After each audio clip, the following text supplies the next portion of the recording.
বৰপথাৰত অসম জাতীয় পৰিষদৰ নেতাৰ গুণ্ডাগিৰি।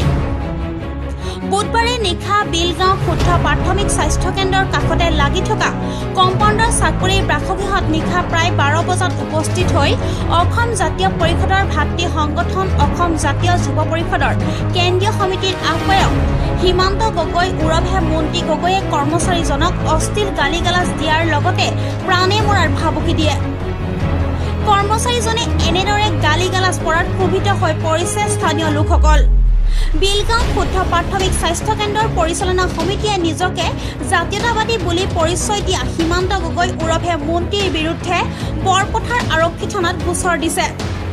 ইতিমধ্যে শুদ্ধ প্ৰাথমিক স্বাস্থ্য কেন্দ্ৰৰ পৰিচালনা সমিতিৰ অভিযোগৰ ভিত্তিত বৰপথাৰ আৰক্ষীয়ে লোকজনক আটক কৰি সোধা-পোছা অব্যাহত ৰাখিছে।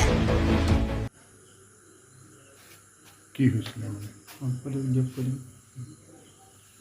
কৈ দে মোক মানে কি কয় এই সেইদিনা মেডিকেললৈ গৈছিলোঁ। মই মানে পেচাব কৰিলে টেষ্ট যায়, এই গেছৰ প্ৰব্লেম হ'লে হয়। সেই তেখেতলৈ ফোন মাৰিছিলোঁ, যিজন ডক্টৰ আছিলে। তেখেতে ফোনটো মানে ছুইচ অফ কৰি দিছিলে। গৈ পিনে সেই ফোনটো কেলৈ ছুইচ অফ বুলি সুধিলোঁ, সেইটোতে সোধাৰ কাৰণে মানে কেছ দিলে। এতিয়া থানালৈ আনিলে, থানালৈ আনিছে, এতিয়া পঠিয়াই দিব বোলে। হেৰি কিবা মেডিকেল কৰিলোঁ এতিয়া মানে মেডিকেলৰ পৰা কাক হেৰি কিবা দাবী ধমকি দিয়া বুলি হেৰি কৰিছে অভিযোগ? নাই, কাকো দাবী ধমকি দিয়া নাই। সেইজনক সুধিলেও ক'ব, কাকো শুনাব। কেতিয়া আনিলা? কেতিয়া? মই নিজে আহিছোঁ, অনাগে নাই। মাতি পঠিয়ালে মানে? মাতি পঠিয়াইছোঁ, মই নিজে আহিছোঁ। আমি ক'বলৈ মানে বহুতেই আছে, কেলৈ এইখন হ'ল আমাৰ গাঁৱলীয়া এখন ক্ষুদ্ৰ প্ৰাথমিক চিকিৎসা।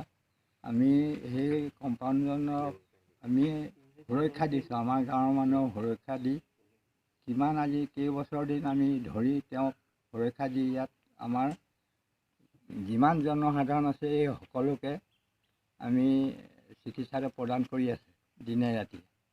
ইমান কষ্টৰ বিনিময়ত তেওঁ যদি আহি ৰাতি 11:30 বজাত এজন মানুহে ভাত পানী খাই থাকোঁতে বা কিবা এটা কৰি থাকোঁতে ৰাতি নিজৰ কোৱাৰ্টাৰত সোমাই পেলাই তেনেকুৱা এটা অপদামী কৰে, তেতিয়াতো মানুহে কোনো ভাল বুলি ক'ব নোৱাৰে কোনো মানুহে।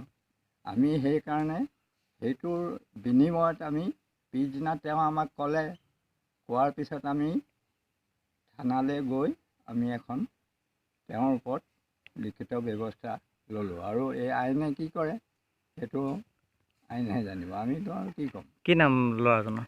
ল'ৰাটোৰ নাম মুন্সী গগৈ বুলি কয়। মুন্সী নে মুন্সী এনেকুৱাই কয়। আমাৰ লগততো ইমান হেৰি নাই, চিনাকি। ইয়াত যিজন চিকিৎসাকৰ্মী অপদস্থ হৈছে তেওঁৰ নাম কি? তেওঁৰ নাম হ'ল কামাল মুস্তাফা কামাল হাছান।